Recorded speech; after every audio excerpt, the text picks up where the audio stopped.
महाराष्ट्राच्या लोकपरंपरेची इतिहास, महाराष्ट्राच्या लोकपरंपरेचा इतिहास खूप मोठा आहे। या लोककलेची ओळख आपल्या विद्यालयातील सर्व विद्यार्थ्यांना व्हावी म्हणून शाहीर राजेंद्र सानप हे आपल्याच जिल्ह्यातील वडूज गावचे आहेत। सानप सर आणि त्यांचे PR पाटील सर पाहुण्यांचं स्वागत करीत आहेत। शाल श्रीफळ देऊन आजच्या कार्यक्रमाचे अध्यक्ष सन्माननीय गणेश पाटील यांचं स्वागत। या सन्माननीय सुप्रसिद्ध असे शाहीर राजेंद्र सानप यांचा सन्मान होतो आहे। जोरदार टाळ्या वाजवायच्या आहेत।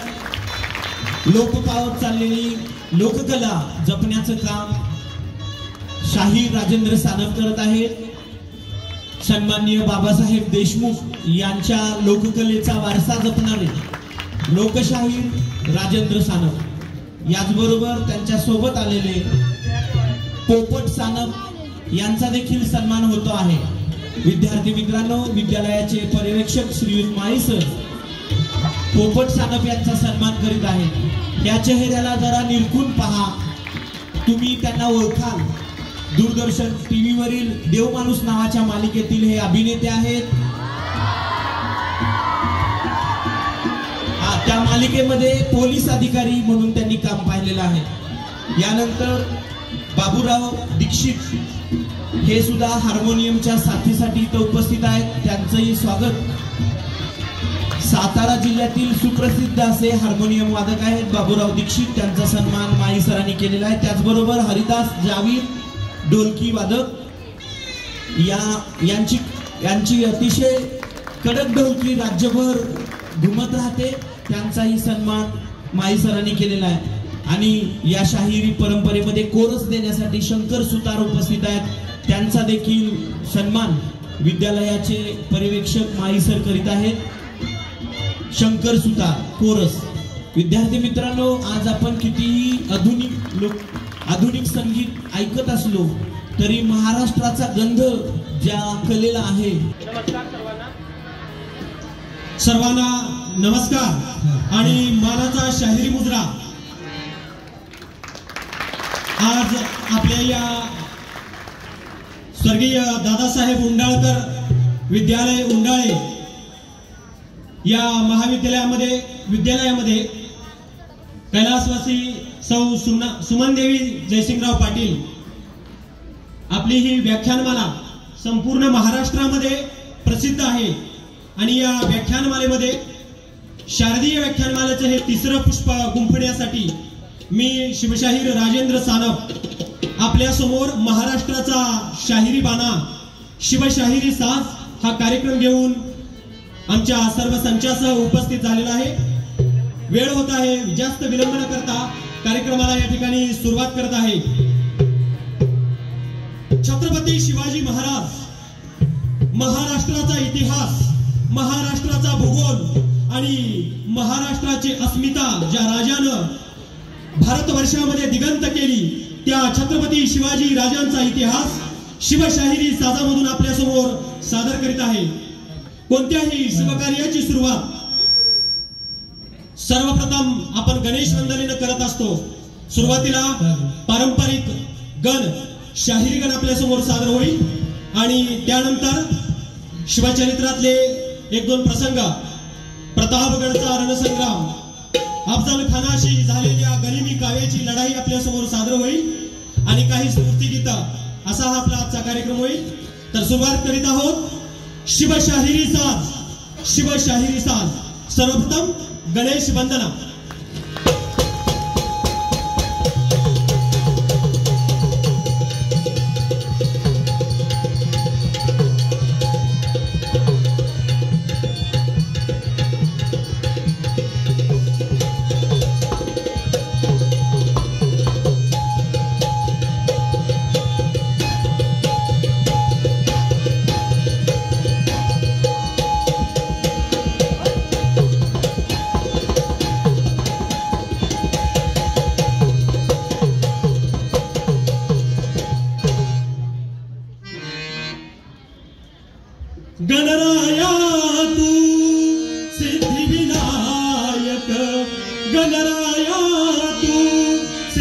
सिद्धिदायक पार्वतीच्या नंदना गणेशा पार्वतीच्या नंदना शुभ कार्याला वंदन तुझला गौरीच्या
धन्यवाद.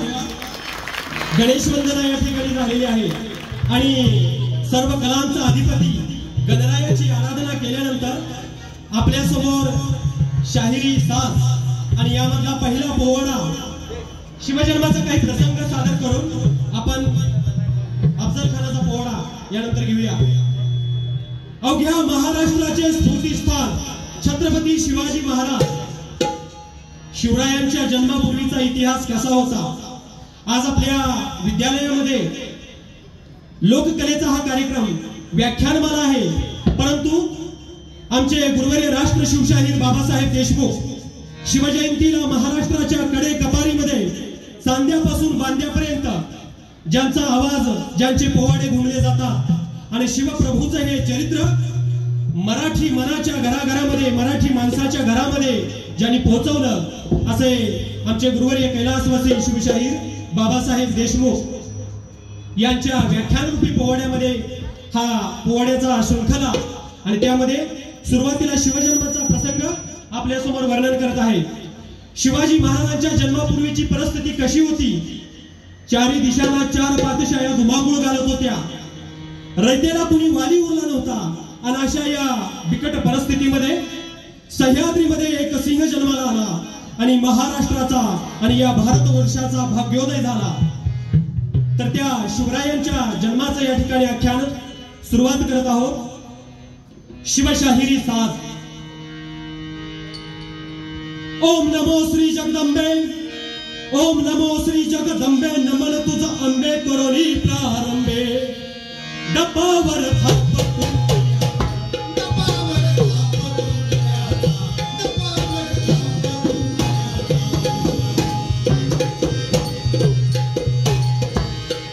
ओम नमो जय श्री जगदंबे, नमन तुझ अंबे करोनी प्रारंभे। डब्बावर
आणि शिवाजी राजांच्या जन्मापूर्वीची परिस्थिती महाराष्ट्रामध्ये अनेक राजे या ठिकाणी राज्य करत होते, परंतु या बादशाहाच्या गुलामगिरीमध्ये जखडलेले होते आणि विदर्भामध्ये या सिंदखेड राजाला जाधवांची वतनदारी होती आणि त्या ठिकाणी रंगपंचमीच्या सणाला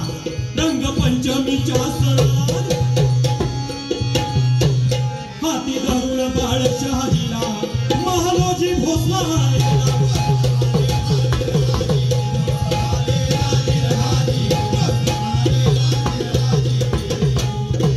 त्या रंगमहालामध्ये आजही तुम्ही सिंदखेड राजा या ठिकाणी गेल्यानंतर तो जिजाऊंच्या वडिलांचा असणारा भव्य वाडा आपल्याला पाहायला मिळतो आणि त्या वाड्यामध्ये रंगपंचमीच्या सणाला सर्व सरदार मित्र आप्तेष्टांना आमंत्रण दिलं होतं आणि मग या ठिकाणी हा छोटासा 8 वर्षाचा शहाजी तो आलेला आणि आपल्या वडिलांच्या मांडीवरती बसलेला आहे आणि समोर लखोजी राजे त्या बाळाला प्रेमाने मांडीवरती बसवलं आणि विचारलं, बाळ काय नाव आपलं?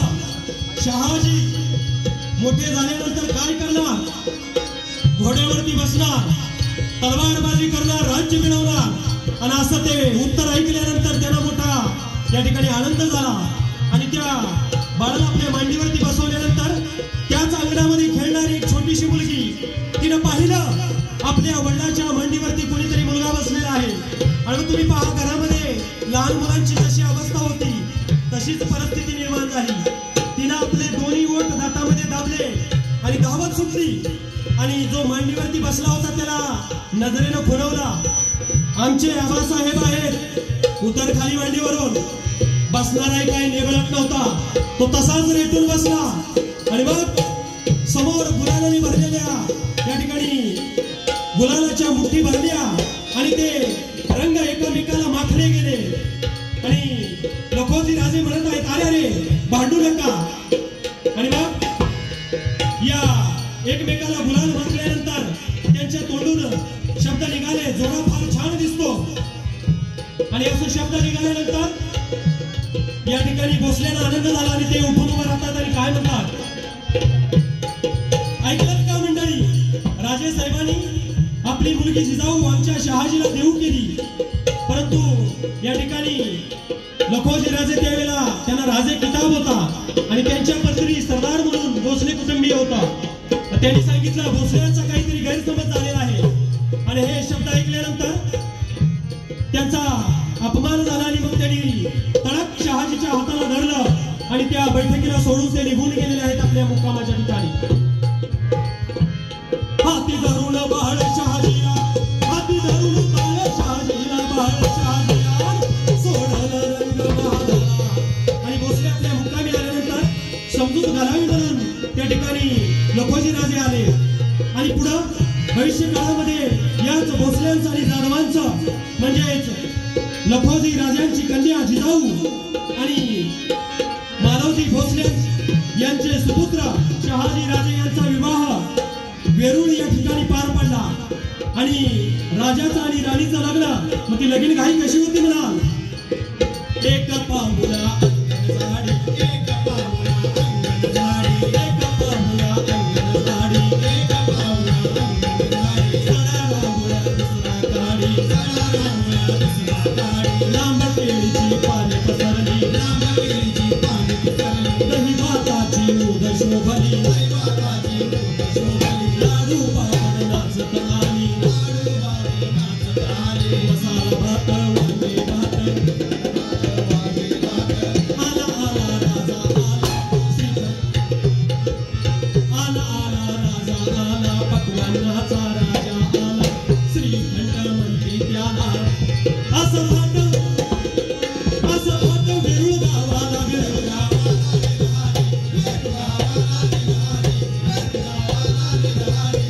लग्न सोहळा संपन्न झाला आणि प्रत्यक्ष निजाम या लग्नाला उपस्थित होता. आणि मग या देवगिरी किल्ला म्हणजेच दौलताबाद शालेय सहलीमध्ये विद्यार्थ्यांनी पाहिला असेल तो देवगिरीचा बुलंदगड आणि या देवगिरी किल्ल्यामध्ये निजामाचा दरबार भरलेला आहे. दरबार निजामाचा भरला, निजामाचा भरला, घोड्याचा मान भोसल्याला, पालखीचा मान जाधवाला, हत्तीचा मान खंडागळ्याला, खंडागळ्याचा हत्ती पिसळला, संभाजी गेला धरण्याला, गेला धरण्याला,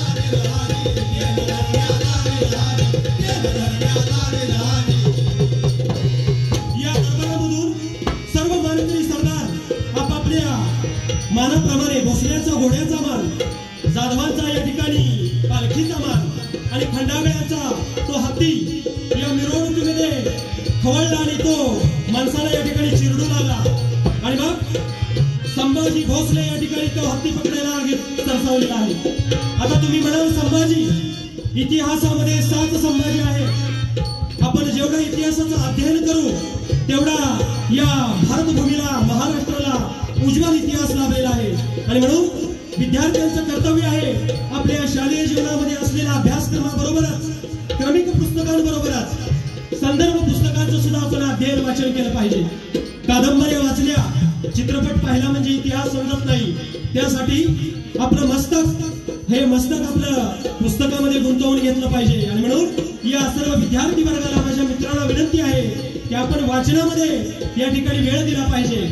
या मोबाईलच्या जमान्यामध्ये वाचन आजकाल दुर्मिळ होऊ लागलं, परंतु बाबासाहेबांनी सांगितलेलं आहे वाचाल तर तुम्ही उज्ज्वल भविष्य घडवाल, वाचाल तर वाचा. आणि म्हणून या ठिकाणी या संभाजी भोसलेंनी हत्ती धरायला आगेकूच केल्यानंतर 2 पथकं सस्य झाली.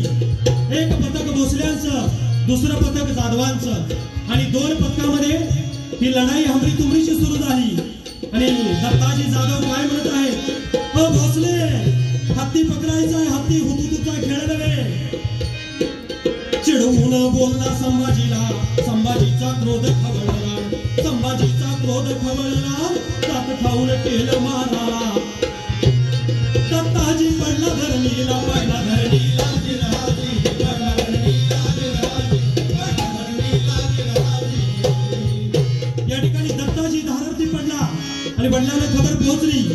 लखोजी राजे म्हणजे शहाजी राजांचे सासरे आपल्या मुलाला संभाजी भोसलेंनी मारले समजताच लखोजी राजांनी संभाजीला गाठलं आणि पुन्हा गणगोर लढाई सुरू झाली.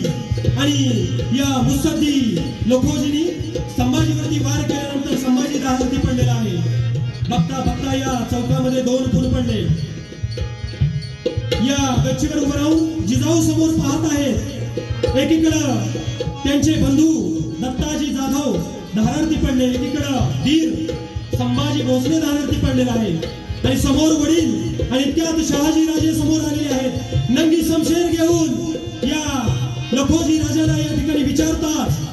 दोन्हीकडे घनघोर लढाई सुरू झाली आणि जिजाऊ या ठिकाणी त्यांच्या मनामध्ये काहूर माजलं. एकीकडे जन्मदाता बाप, एकीकडे कपाळाचं कुंकू. आणि याला कोणी थांबवेल का, याला कोणी थांबवेल का असं म्हणतात. या ठिकाणी लखोजी राजांनी वार केला आणि शहाजी राजेंच्या डाव्या दंडावरती या ठिकाणी वार झाल्यानंतर अंगरका रक्ताने भिजला गेला आणि वरतून जिजाऊ पाहत होते. त्यांनी या ठिकाणी हात मारली. आबा, आपल्या लेकीचा आवाज ऐकल्यानंतर या ठिकाणी लखोजी राजांची शमशेर थांबली गेली. इतक्यात आतून निजाम बाहेर आला होता आणि निजाम समोर येताच मुजरे झाडले आणि पुन्हा दोन्ही मंडळी आपापल्या मुक्कामावरती गेली. परंतु या खंडागळ्याच्या हत्ती प्रकरणामुळे या दोन्ही कुटुंबामध्ये हे वैर निर्माण झालं. सुरुवात झाली वैराला, झाली वैराला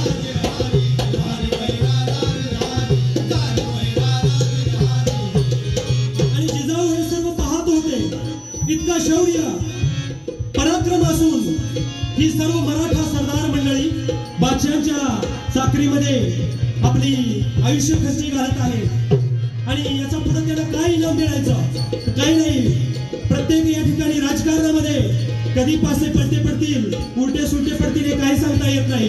आणि मग हे जाधव आणि भोसल्यांचं वैर आणि पुढं शहाजी राजे अहमदनगरला मुक्कामी असताना नवरात्रात 7व्या माळेला, नवरात्रात 7व्या माळेला, 7व्या माळेला जिजामाता गेल्या दर्शनाला. आणि या नगरमध्ये असणार आहे बुरहानगर, आई भवानी देवीचं प्रसिद्ध असणारं हे ठिकाण. आणि या ठिकाणी दर्शनाला गेले असता जिजाऊ जगदंबे समोर उभा राहिलेले आहेत आणि साकडं घालत आहे. आई भवानी, आम्हाला या दुष्ट यवनांचा, दुष्ट सुलतान शाह्यांचा बिमोड करण्यासाठी एक पुत्र द्यावा. गहारानं घातलं देवीला, गहारानं घातलं देवीला, एक पुत्र द्यावा आम्हाला. दैत्याचा मोड करण्याला आई भवानी पवन वसाला, पवन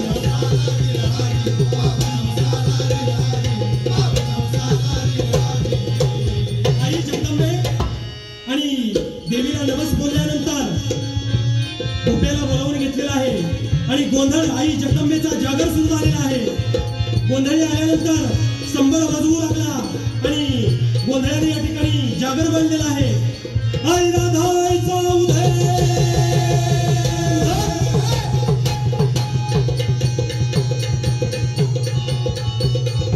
उदे ग अंबाबाई तू माझे तुळजापूरचे आई, उदे ग अंबाबाई तू माझे तुळजापूरचे आई.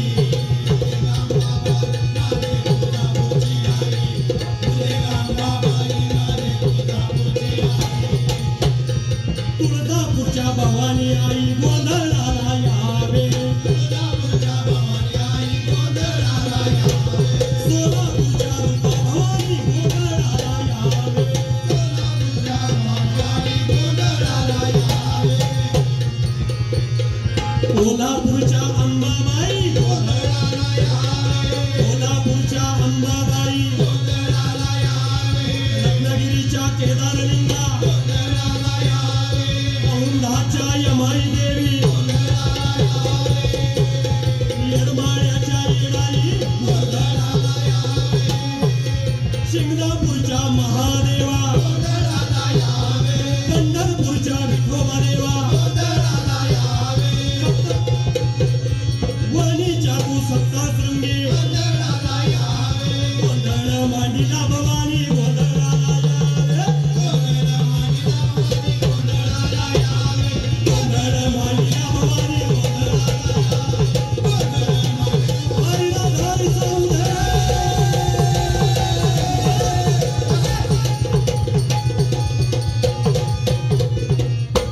आणि जगदंबेला गोंधळ घातल्यानंतर प्रसाद दिला आणि काही दिवसामध्ये या ठिकाणी जिजाऊ साहेबांना दिवस गेलेले आहेत आणि 5वा महिना सुरू होता आणि संकट याच समय आला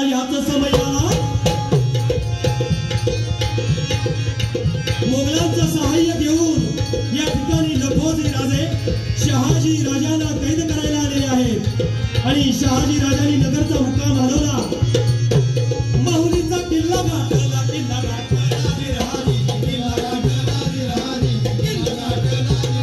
हा माहुलीचा किल्ला कुठे म्हणाल?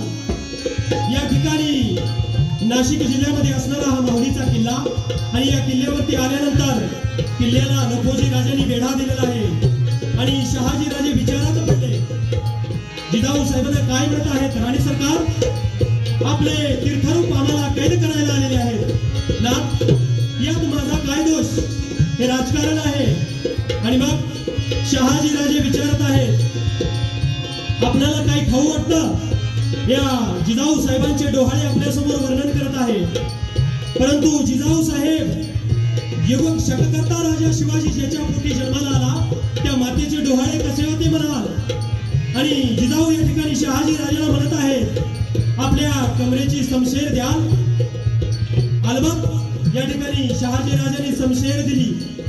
आपला सेला द्या, सेला कमरेला बांधलेला आहे.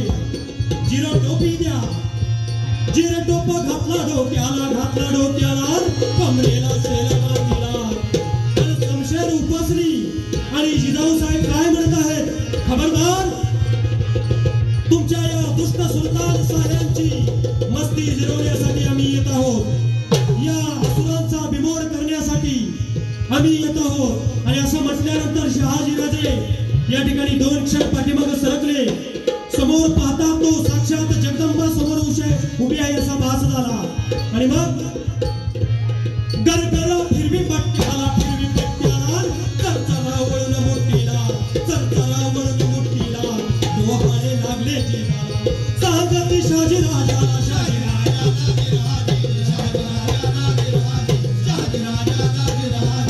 यासमोर या ठिकाणी महिला वर्ग स्त्री शक्ती मोठ्या संख्येने उपस्थित आहे. आज आपण सर्व क्षेत्रामध्ये पाहिलं तर पुरुषाच्या खांद्याला खांदा लावून या ठिकाणी स्त्रिया उभ्या आहेत. 6 महिन्याचं गर्भात असतानाच त्याच्यावरती संस्कार होतात आणि मग पुढे जाऊन ते बाळ काय होणार हे या संस्कारामधून ठरत असतं. आणि म्हणून डोहाळे लागले जिजाला सांगती शहाजी राजाला. आणि अशा प्रसंगी शहाजी राजाने विचार केला की राणी साहेबांना या संकट समयी आपण सुरक्षित ठिकाणी घेऊन गेलं पाहिजे. आणि मग एके दिवशी मध्यरात्रीला सोडाला माहुली किल्ला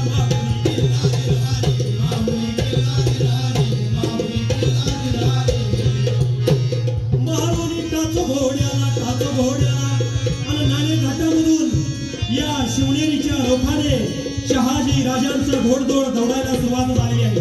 घोड्यांच्या टपांची आवाज आणि पाठीमागून लखोजी राजे पाठलाग करत आहेत. आणि या नाणे घाटामधून वरती आल्यानंतर समोर जिजाऊ साहेब काय म्हणत आहेत? माझे वडील नसून वैरी आहेत. या ठिकाणी जिजाऊंची अशी अवस्था. आणि शहाजी राजे काय म्हणत आहेत? राणी सरकार, जिजाऊ साहेब शहाजी राजाला म्हणत आहेत, अशा या बिकट प्रसंगी तुम्ही मला कुठेतरी सुरक्षित ठिकाणी ठेवा. तुम्ही विजापूरला निघून जा. मी मुलगी आहे, ते मला अपाय करणार नाही, परंतु तुम्ही पुढे निघून जा. आणि या मध्यरात्रीच्या समयी शहाजी राजे जिजाऊंना काय म्हणत आहेत? राणी सरकार, या आडरानामध्ये तुम्हाला एकटं सोडून आम्ही विजापूरला निघून जावं हे आम्हाला शोभलं जात नाही. आले जरी तुमचे वडील तर 2-2 हात होतील. आणि मग जिजाऊंच्या पुढे तो संभाजी आणि दत्ताजीचा प्रसंग उभा राहिला. आणि जिजाऊंनी या ठिकाणी आपला पती आपल्याला सोडून जायला तयार नाही म्हटल्यानंतर त्यांनी घोड्यावरती मांड ठोकली आणि घोड्याला टाच मारलेली आहे. लखोजी राजांनी आशीर्वाद दिला, कमरेच्या मोहरा काढल्या आणि सांगितलं, या ठिकाणी भविष्यात कधी भेट झाली तर निश्चित येईल हा आशीर्वाद माझ्या बाळाला. आणि लखोजी राजे निघून गेलेले आहेत. आणि मग 1 महिन्याचा कालावधी निघून गेला. लखोजी राजे देवगिरीच्या किल्ल्यात मुक्कामी निजामाच्या दरबारात गेले असता या निजामानं काय केले आहे? लखोजी राजे आणि त्यांच्या शाही मुलांची या ठिकाणी कत्तल करून टाकण्यात आली, वर खंडोळी केली. हा म्हणता वार्ता शिवनेरीला येऊन पोहोचली. पण ही खबर जिजाऊंना सांगणार कोण? निजामाच्या दरबारात दर्शनाला गेला असता मुजरेला जाताच निजामाला या ठिकाणी घात केला आणि वडिलांची सर्व भावांची कत्तल केली. पण जिजाऊला खबर समजल्यानंतर या ठिकाणी जिजाऊंनी टाहो फोडला.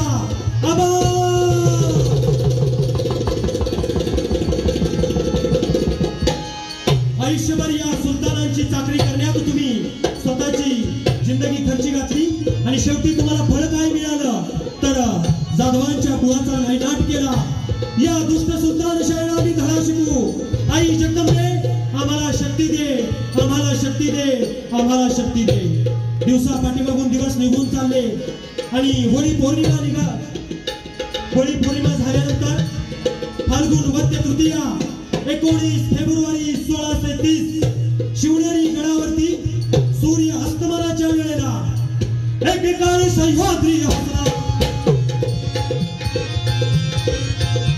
एकेकाळी सह्याद्री हसला, अलंकार कसला, अलंकार कसला. शिवनेरीत बाळ जन्मला, शिवनेरीत बाळ जन्मला, मुलगा झाला शहाजी राजा, शहाजी राजा,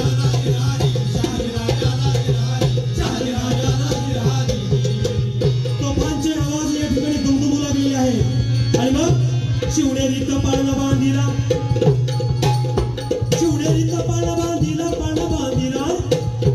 रेशमाची दोरी पळण्याला, रेशमाची दोरी पळण्याला जिजाबाई हलवी बाळाला. आणि जिजाऊ या ठिकाणी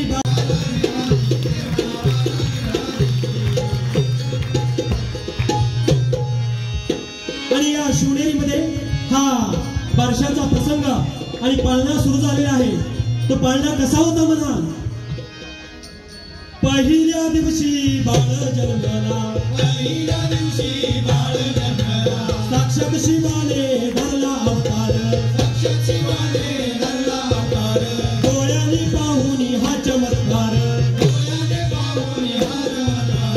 आश्चर्य करते नार्यानी नर गोबाळा धोरे, आश्चर्य करते नार्यानी नर गोबाळा धोरे.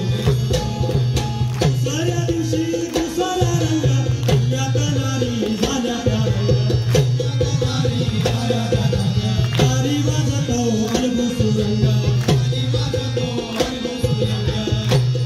अनेक मेकीवर फेकी रंग गोबाळा धोरे, एकमेकीवर फेकी रंग गोबाळा धोरे. आणि हा सोहळा पार पडला. शिवनेरीचा पाळणा बांधिला, पाळणा बांधिला. रेशमाची दोरी पळण्याला जिजामाता हलवी बाळाला. आणि जिच्या हाती पळण्याची दोरी ती राष्ट्राला उधळली. आणि या शिवनेरीमध्ये शिवनेरीत पाळणा बांधला हलवी बाळाला, जिजाबाई हलवी बाळाला, जिजाबाई हलवी बाळाला. पुढील एक गीत या ठिकाणी कोल्हापूरचे शिवशाहीर आमचे मार्गदर्शक राजू राऊत यांनी जे गीत घेतलेलं आहे, अंधार फार झाला एक दिवा पाहिजे, ते गीत आपल्या समोर सादर होईल. आणि त्यानंतर आपण प्रतापगडचा रणसंग्राम हा पोवाडा घेऊया. अंधार फार झाला एक दिवा